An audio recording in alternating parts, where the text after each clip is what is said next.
여러분, 5월 1일 도시개발론 수업을 시작해 보도록 하겠습니다.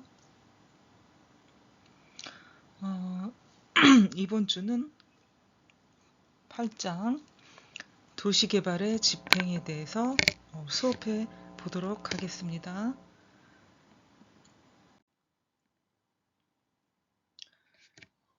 이번 주 도시개발의 집행에 관한 내용의 어떤 핵심 수업 내용이 되겠는데요.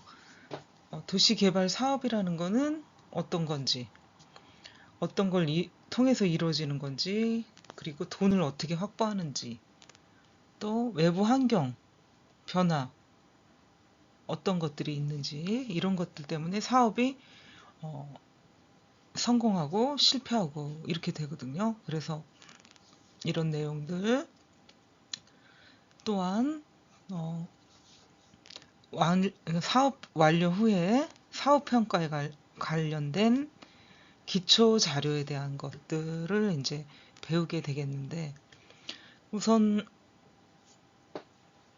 도시개발 사업은 개발 주체가 있는데 그 개발 주체에 따라서 어떤 개발 방식을 적용할 것이냐, 뭐 이런 것들도 생각해 볼 수가 있겠고요. 돈, 재원 확보,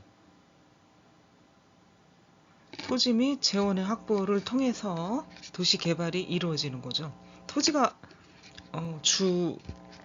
주로 토지의 문제 때문에 개발이 되느냐 안 되느냐 이렇게 볼 수가 있겠죠. 그리고 추진 과정에 대한 외부 환경인데, 외부 환경이라고 얘기하면 굉장한 변수들이 많죠. 변수들이 많다. 그 변수에 관한 내용들, 아니면 환경이 어떻게 변했는지, 이런 것들 때문에 개발 사업이 성공할 수도 있고 실패할 수도 있고, 이런 것들을 오늘은 여러분들과 수업해 보도록 할게요.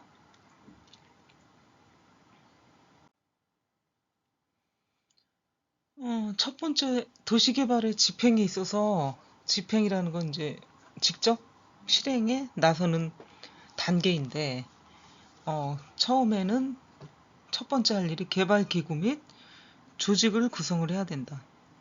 개발기구하고 조직을 왜 구성해야 되냐면은, 개발을 하는 데 있어서 어떤 목표를 설정해야 되겠죠. 무슨 목적과 목표를 가지고 개발을 할 것인지, 그리고 개발 전략을 수립을 해야 되고, 그 개발 전략이라는 건 결국 사업하고 연결이 되는 거죠. 사업 기획. 이렇게 한 다음에, 여기까지 한 다음에 결국 뭐가 있어야 되겠죠. 개발을 하려면 토지가 있어야 되겠죠. 그래서 토지 확보를 하게 되고, 토지 확보를 하게 되면 개발 계획 수립을 하게 되고, 개발 계획을 수립을 했다면 이것을 어떻게 집행할 건지, 또 집행을 한다면 공공시설 서비스를 어떻게 받거나 제공을 할 건지, 뭐 이런 내용들을 개발기구 및 조직 구성에 있어서 처음에 만들어 나가는 작업을 하게 되는 거고요. 사업 재원 조달을 하게 되면 관리나 어떤 당사자들 간의 조정이 필요하다, 이렇게 볼 수가 있죠. 결국 당사자들이라는 건 도시개발계획과 사업을 담당하는 그 조직들, 사람들이 서로 연관성 있는 사람들끼리 이 어떤 조직체를 얘기하는데, 이런 사람들끼리 어떻게 조정을 하느냐, 이렇게 볼 수가 있겠고, 또한 그 도시개발 사업의 성격은 어떻고, 구성 조직체의 역할, 구성 조직이죠, 구성 조직체 역할이 어떠한가를 보는데, 한시기구냐 상설기구냐, 뭐 이렇게 나누어서 볼 수가 있겠습니다.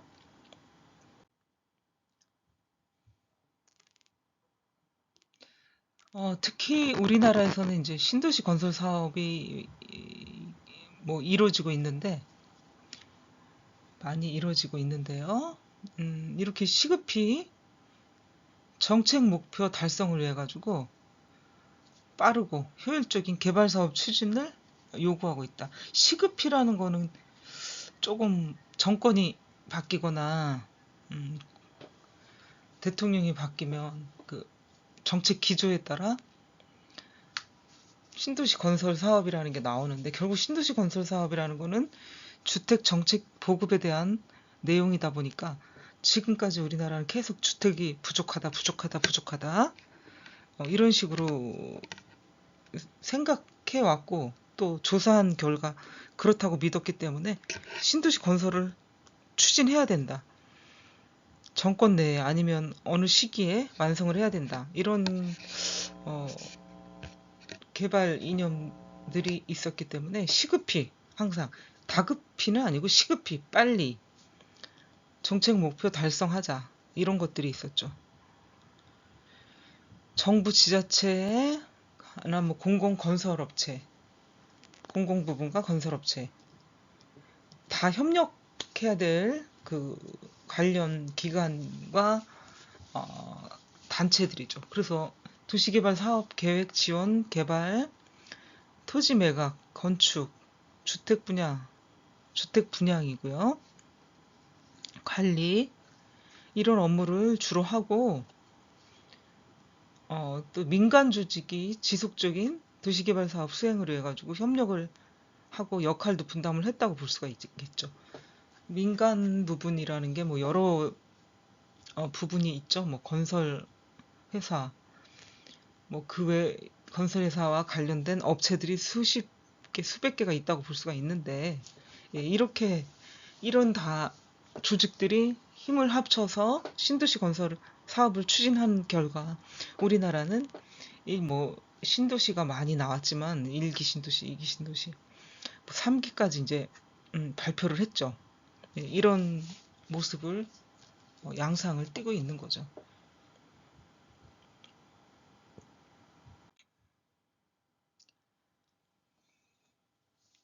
도시개발 사업의 추진 방식에 따라 어떤 방식이 있나 한번 본다면, 정부가 주도하는 정부 주도형이 있고, 민간에서 주도하는 민간 주도형, 또 이 두 개를 혼합한 정부 민간 공동 주도형이 있습니다. 그러면은 정부 주도형은 중앙정부나 지방정부, 공공기관이 주체가 돼가지고요. 대규모 택지단지, 신도시 개발 이런 거를 주도하는 게 이제 정부 주도형이다. 그러면 정부에서 왜 관여를 하냐? 난개발 방지, 광역 간선시설의 확충, 이게 크죠. 광역 간선시설의 확충, 개인이 할 수 있는 부분이 있고 공공이나 정부에서 할 수 있는 부분들이 있기 때문에 개발을 할 때도 이런 것들을 만들어가기 위해서는 정부에서 아니면 공공에서 관여할 수밖에 없는 현실이죠. 관여할 수밖에 없는 게 현실이다. 그 강력 간선 시설이 부족하니까 그거를 확충, 더 넓게 만들어 나가고 정비를 한다. 또한 그 토지 문제나 주택 문제는, 특히 토지 문제는 개인이 해결할 수 있는 부분이 한계가 있고 공공용제라고 생각을 하기 때문에 정부가 주도하는 부분이 크다. 그래서 부족한 토지 및 주택 문제 등에 대해서 좀 완화시켜 볼까 하는 도시 문제 해결을 위해서 정부가 주도한다. 좀 큰 의미, 큰 뜻이 있긴 하죠. 정부 주도형은. 그래서 이렇게 우리나라를 비롯해가지고 영국이나 일본이나 프랑스에서도 전형적인 신도시 개발 방식을 취하고 있죠. 우리나라하고 비슷하게. 정부 주도형 개발 사업일 경우에는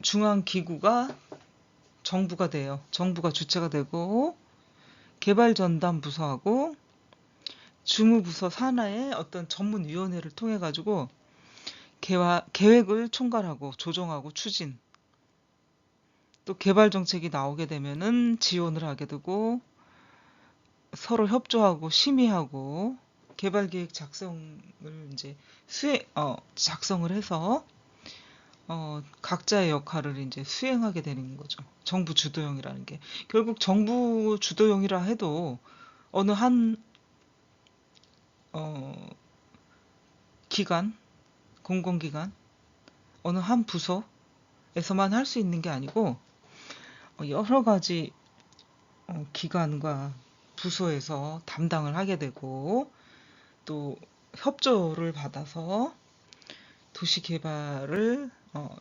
추진하게 되는 거죠. 그러니까 한 곳에서 일사천리로 일을 처리할 수 있는 그런 사업이 아니기 때문에 굉장히 크고 시간이 많이 걸린다.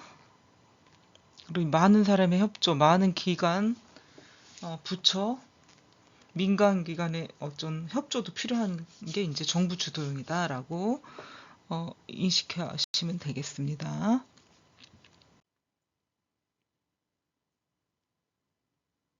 그래서 이 개발 사업 진행은 이제 공영 개발 시행자인 공공 부분의 개발 주체가 이제 맡게 되고, 민간 건설 업체에는 용역을 준다고 하죠. 오히려 민간 건설 업체 및 용역 업체가 단지 조성 공사를 하고, 또 주택 건설 용역 기능을 담당하고 있죠. 그래서 정부에서 대표적으로 하는 사업은 신도시 건설 사업이 되겠고요. 1989년 신도시 건설을 착수해가지고 주변의 그 원래 도시의 중산층을 흡수할 수 있게 주택 공급을 하게 됐죠. 주택 공급을 하면서 주택 가격이 안정됐다고 생각을 하는데, 그 후로도 주택 가격은 올랐다 내렸다 반복적인 사이클을, 어떤 그런 사이클의 모습을 보이고 있죠. 그래서 신도시 개발기구, 정부 주도 하에 신도시 개발기구는 종합추진대책위원회, 추진대책본부, 신도시 건설 조성위원회, 여기 시자가 빠졌거든요. 신도시 건설 조정위원회, 주택관계 장관회의, 서민주택 건설, 실무기획단, 신도시 건설 기획관실 등으로 기구가 마련이 돼 있습니다. 그래서 이런 기구들에서 신도시 개발에 필요한 업무를 추진하고 있는 거죠. 그러니까 굉장히 광범위하고 넓다. 그리고 많은 사람들이 동원이 된다. 이것이 신도시 하나 개발하는 게 집 하나, 단순히 집 한 채 짓는 것과 같은 규모가 아니기 때문이죠. 새롭게 다 모든 것을 처음부터 끝까지 만들어내야 되는 부분이 있기 때문에 무에서 유를 창조한다고 볼 수가 있겠죠. 그래서 계획을 추진 단계부터 계획, 설계를 아주 잘해야 되는 게 이제 또 신도시라고 볼 수가 있으니, 기존에 있던 데가 아니기 때문에 시간과 사람이 많이 걸리겠죠. 돈과. 예, 이렇게 여러분들은 지금 만들어진 신도시라는 데가 이렇게 해서 탄생이 됐다, 알 수가 있겠죠.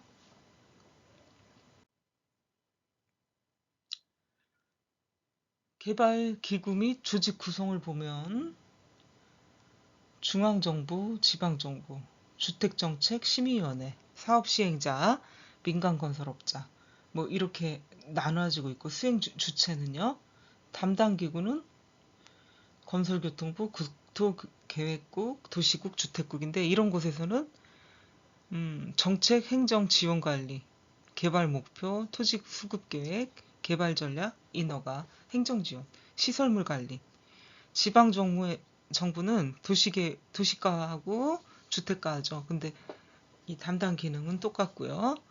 주택정책심의위원회, 말 그대로 심의를 하는 곳인데, 관계 부처 장관이나 담당 기구는요, 대통령, 경제수석비서관, 국무총리, 행정조정실장, 한국토지공사, 대한주택공사, 한국주택은행, 교통개발연구원, 국토개발연구원에서 담당 기구를 만들어 놓고, 기능은 심의, 주택기본정책 수립 심의를 하게 되고요.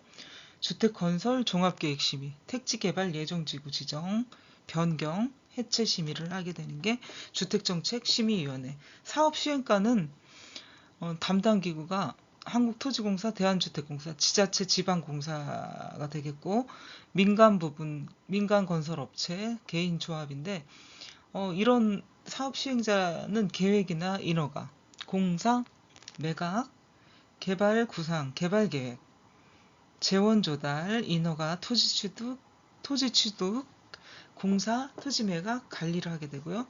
민간 건설업자는 시공 분양, 부지 조성, 건축, 분양을 하게 되는 거죠. 그래서 개발 기구 및 조직 구성을 앞에서 이제 설명을 했는데, 표로 이렇게 하나의 표로 여러분들이 눈에 들어오기 쉽게 만들어져 있으니 보시면 이해가 엄청 쉽겠죠. 이해가 쉽다. 개발 기구 및 조직 구성. 공공과 민간으로 나눠지는데, 그러면 공공 담당 기관이 있겠죠. 기관. 그러면 그 기관에서 앞에 얘기했던 것처럼 기능도 정책, 행정, 지원 관리, 개발 목표, 토지 수급 계획, 개발 전략, 인허가, 행정 지원, 시설물 관리를 공공 부문에서 하고요. 또 민간 부문은 이제 개인, 조합, 개발업자, 제3섹터, 건설업체 이렇게 담당 기구가 되고요. 제3섹터. 그러면 기능은 어떤 거냐? 기획, 설계, 취득, 공사, 분양, 사업기획, 개발계획, 설계, 재원 조달, 인허가, 토지 취득, 조성공사, 토지 매각, 건축, 임대, 분양 관리를 하게 되죠. 그리고 여기 민간 부분에서 제3섹터라고 나왔죠. 우리가 정부 주도하에 이제 개발하는 게 있고, 그다음 민간 개발이 있고 혼합 개발이 있다고까지만 배웠는데, 여기서 제3섹터 개발 방식이 나오죠. 이거는 이제 민관 공동 출자 개발 방식인데, 공사 합동 기업이 된다라고 볼 수가 있겠죠. 공사 합동 기업, 민간 공동 출자 개발 방식이고, 공사 합동 기업이 된다. 도시 지역 개발, 도시 조성 사업에 많이 이 제3섹터 개발 방식이 이용이 되죠.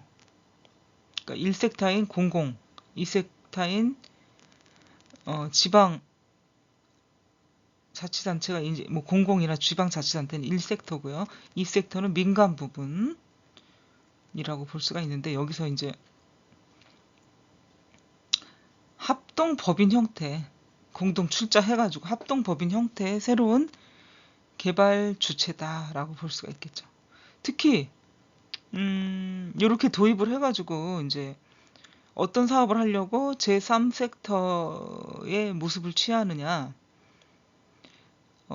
이 자본의 문제거든요. 기술과 자본의 문제이기 때문에 이것을 협력을 해서 사회 간접 자본을 개발하는 것이죠. SOC 사업이죠. 사회 간접 자본, SOC 사업을 개발하려고 이 제3섹터 개발 방식을 취하게 됐던 거죠.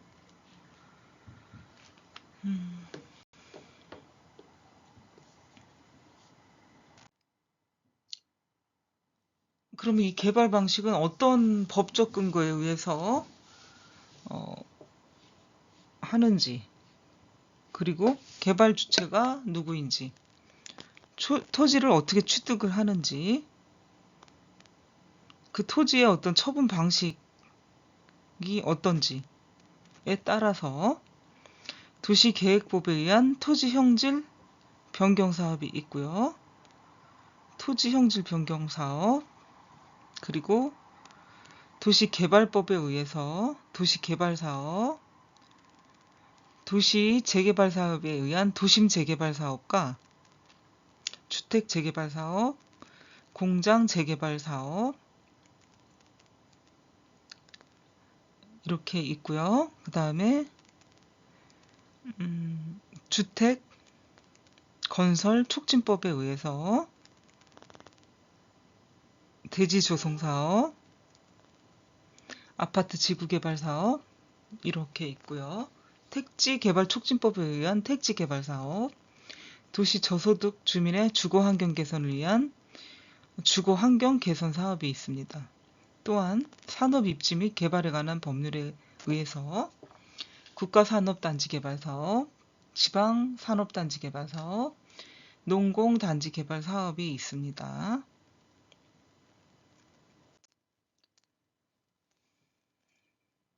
그리고 도시개발 주체에 따라서, 사업 주체에 따라서, 도시개발 사업 주체에 따라서 공공, 민간, 제3섹터가 이제 혼합 방식이라고 얘기를 했죠. 택지 개발 사업은 국가, 지방자치단체, 한국토지공사, 대한주택공사.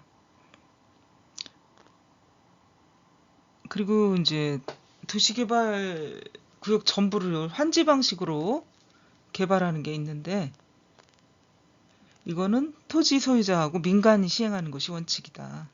환지 방식, 그건 어떤 방식일까요? 여기서 이제 환지 방식이라는 게 나왔으니까 한번 환지 방식에 대해서 보시면, 환지 방식 수용이라고 이제 토지가 있으면은 원래 주인들이 있을 거란 말이죠. 원래 토지 주인들이 있는데 그 토지 주인들한테 보상금을 주는 대신에 개발한 후에, 이미 개발한 후에라면은 대지 조성 사업이 된 후에 이 토지라는 게 대지가 안 된 경우가 많아요. 보상받은 사람들의 경우 그 지목이 대지가 아닌 경우가 대부분이란 말이에요. 뭐 대지일 수도 있지만, 그렇지만 그 개발되기 전에 땅은 가치가 개발 후의 가치보다 높을 수는 없거든요. 높을 수는 없다. 개발 전과 후의 가치가. 그래서 개발 후에 어느 정도 조성된 토지를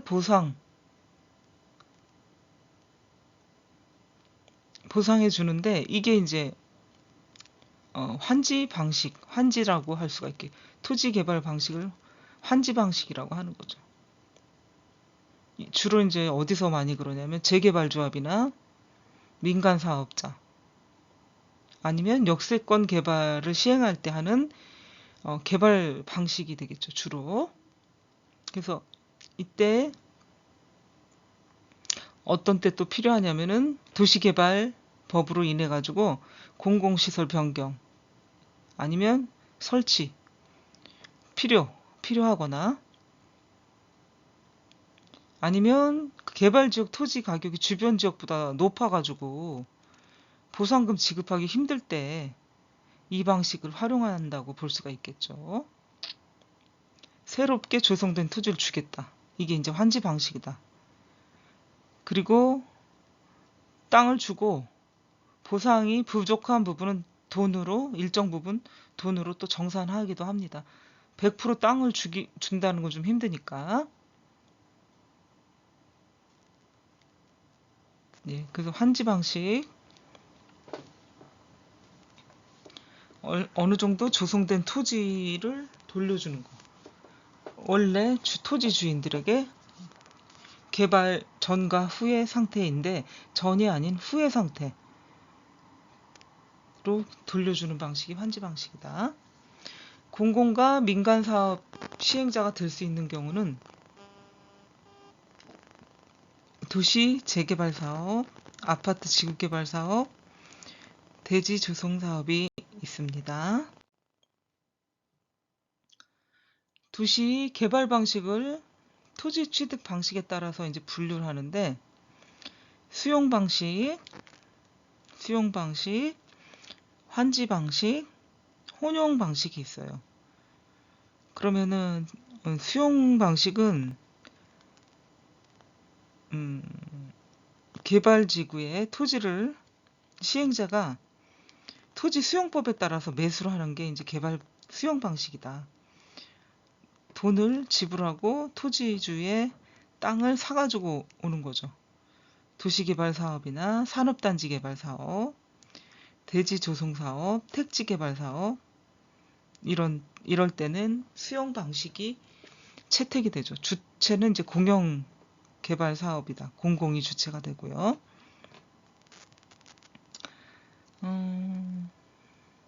요거는 이제 지방자치단체나 사업 목적이 관계가 있는 경우에 투자기관과 같은 공공기관이 실질적인 시행 주체가 되는 것이 특징이고요. 두 번째 이제 환지 방식은 사업 후 토지 사업에 소요된 비용과 공공용지를 제외한 토지를 당초 원래 소유자에게 되돌려주는 방식이다. 개발 토지 중에서 사업에 소요된 비용과 공공용지를 제외한 나머지 토지를 당초 소유자분에게 되돌려주는 건데 다 돌려줄 수 없을 경우에는 아까도 얘기했듯이 금전으로 환산을 한다. 토지구역 정리사업이 대표적이다. 혼용 방식은 도시개발 사업을 할 때 수용, 환지 방식을 혼합해서 적용하는 방식이 되겠습니다.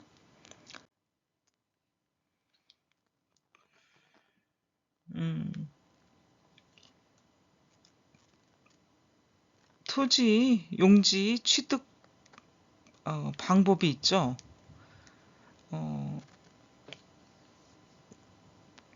그 토지 소유 용지 취득 방법인 두 가지 방식이 있는데 소유 토지의 사전 매입과 공유와 그 다음에 공공기관의 매입 선매권 제도가 있습니다.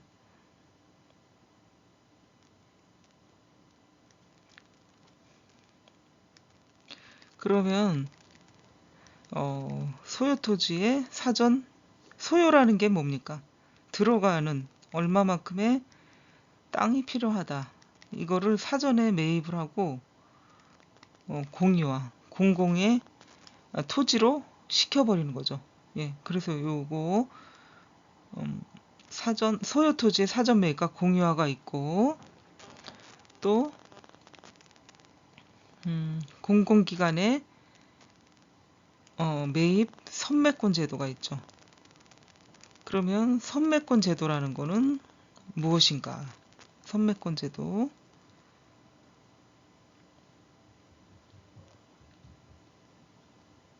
이거는 이제 공공을 위한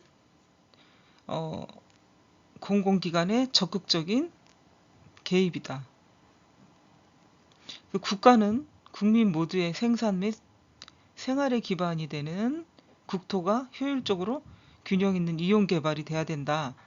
이렇게 나와 있거든요. 그래서 이게 국토의 계획 및 이용에 관한 법률, 국계법에 뭐 이런 내용의 어떤 목적과 취지로 국계법을 만들었던 거잖아요.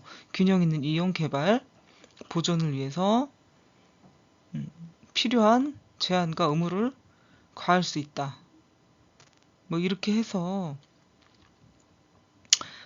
공적 기관이 공익사업에 필요한 토지를 미리 확보하는 게 이제 선매권 제도, 매매를 우선해서 체결할 수 있도록 하는 게 선매권 제도다라고 볼 수 있겠죠. 특히 이제 어떤 법에 이게 나와 있냐면은 공공용지의 취득 및 손실 보상에 관한 특례법에서 규정하고 있는 토지 선매권 제도에 대해서 알 수가 있죠. 공공을 위해서 공공기관이 적극적으로 이제 개입을 하는 것이 선매권 제도다. 매매를 우선으로 할 수 있게 보장해 주는 거죠. 이렇게 보시면 되겠고 토지 확보 방법은 토지 확보 세 번째, 토지 수용제도가 있는데 그 과정을 보시면 62년에 토지수용법, 75년에 매수협의 절차 간소화, 보상기준 통일 협의 매수 활성화, 공공용지 취득의 손실 및 보상에 관한 특례법을 제정을 합니다. 75년에. 그리고 토지수용제도는 공공용지의 매수, 수용 및 손실에 관한 절차와 기준, 이걸 정해가지고 국민재산권보호랑 공공사업의 원활한 추진을 위해서 토지수용제도라는 이 제도를, 법을 만들게 됐죠. 그러면 왜 토지 수용제도 그리고 선매권제도 이런 것들을 만들었나 볼 수가 있으면 몇 가지 이유가 있죠. 공공사업의 원활한 추진 도모, 국민의 재산권 보호, 그리고 이런 재산권 보호를 하기 위해서 공공용지의 매수, 수용 및 손실에 관한 절차와 기준 마련을 했고, 공공용지 협의 취득 또는 수용 시 감정평가사 2인 이상이 평가한 금액을 산술평균해가지고 산술평균을 합니다. 산술평균을 해서 보상 금액을 결정을 하게 되는 거죠. 2인 이상이었는데 그래서 뭐 3명도 하고 이랬는데 지금은 2인 정도가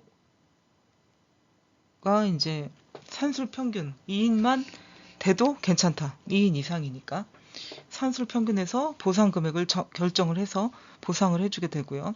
공공용지 취득 절차, 공특법에 의한 협의매수, 토지수용법에 의한 수용이 되겠죠. 공공용지 취득 절차는.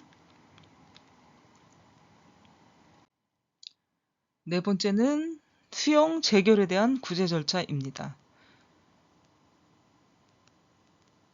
먼저 이의 신청을 하게 되면 이의 신청 체결을 하게 되겠죠.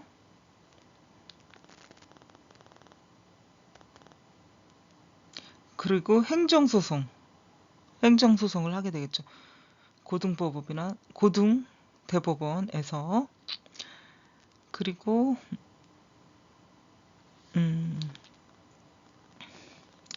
취소 소송을 하는데 취소 소송은 중토위를